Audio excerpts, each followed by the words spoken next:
بسم اللہ الرحمن الرحیم۔ السلام علیکم ورحمۃ اللہ وبرکاتہ۔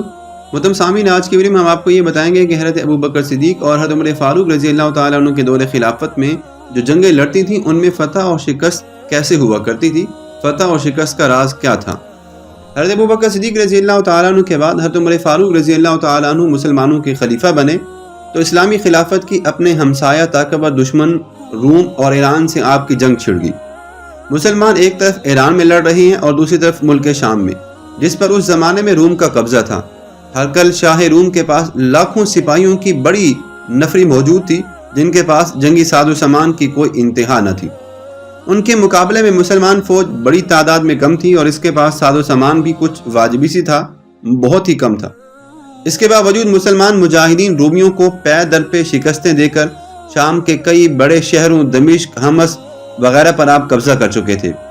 شاہ روم ہرقل اپنی فوجوں کا حوصلہ بڑھانے کے لیے خود شام آ کر انطاکیہ میں منقیم ہو گیا۔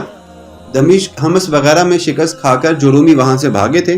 انہوں نے انطاکیہ پہنچ کر ہرقل سے فریاد کی کہ عربوں نے سارے شام کو رون ڈالا ہے،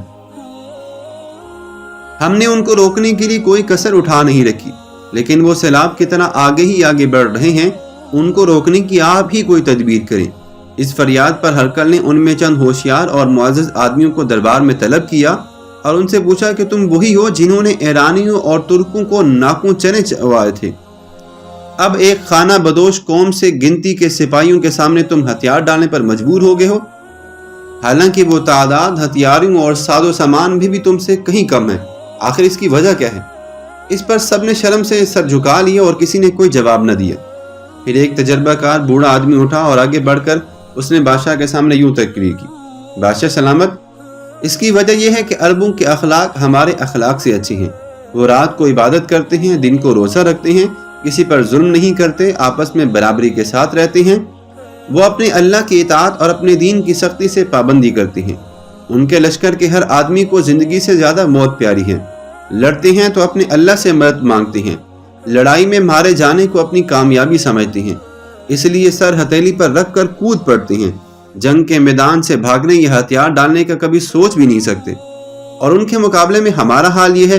کہ ہم شراب پیتے ہیں، دھوم دھڑلے سے برے کام کرتے ہیں، اس کا نتیجہ یہ ہے کہ ہمارا ہر کام ہمت اور استقلال سے خالی ہوتا ہے اور عربوں کے ہر کام میں جوش اور استقلال پایا جاتا ہے۔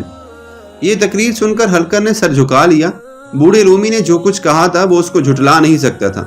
اس لیے خاموش ہو گیا، لیکن دل میں اس کو یقین ہو گیا کہ جس قوم سے رومیوں کو پالا پڑا ہے وہ اس سے کبھی نہیں جیت سکتے۔ محترم سامعین، یہ بھی کہا جاتا ہے کہ جنگ اجنادین کی لڑائی میں رومیوں کی زبردست فوج کو شکست ہوئی تو کچھ عرصے کے بعد اس کے سپہ سالار نے، جو کہ شاہ روم کا بھائی تھا، ایک عیسائی عرب کو مسلمانوں کے لشکر میں یہ بات معلوم کرنے کے لیے بھیجا کہ ہر لڑائی میں آخر مسلمانوں کی فتح کا راز کیا ہے، وہ جان کر آئے۔ وہ شخص مسلمانوں کے لشکر میں آ کر گھل مل گیا اور کئی دن تک ان کے ساتھ رہ کر دیکھتا رہا کہ مسلمان دن اور رات کیسے گزارتے ہیں۔ اس نے دیکھا کہ مسلمان 5 وقت کی نماز پابندی کے ساتھ پڑھتے ہیں، رات کو دیر تک عبادت کرتے ہیں، ہر شخص اپنے امیر کا دل و جان سے فرما بردار ہے، امیر بھی اپنی بڑائی نہیں جتاتا، ان کے ساتھ بیٹھ کر کھانا کھاتا ہے،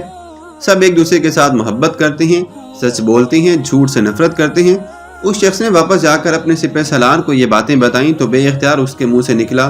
جس قوم میں یہ صفتیں ہوں اس کا مقابلہ کرنا اپنی موت کو دعوت دینا ہے۔ محترم سامعین، یہ تھے وہ گر جو کہ حضرت عمر فاروق اور حضرت ابوبکر صدیق رضی اللہ تعالیٰ عنہ کے دور خلافت میں اپنائے جاتے تھے اور جن کی وجہ سے آپ حضرت عمر فاروق رضی اللہ تعالیٰ عنہ اور ابوبکر صدیق رضی اللہ تعالیٰ عنہ جس جنگ میں بھی جاتے تھے، آپ اس جنگ میں فتح یاب ہو کر واپس آیا کرتے تھے۔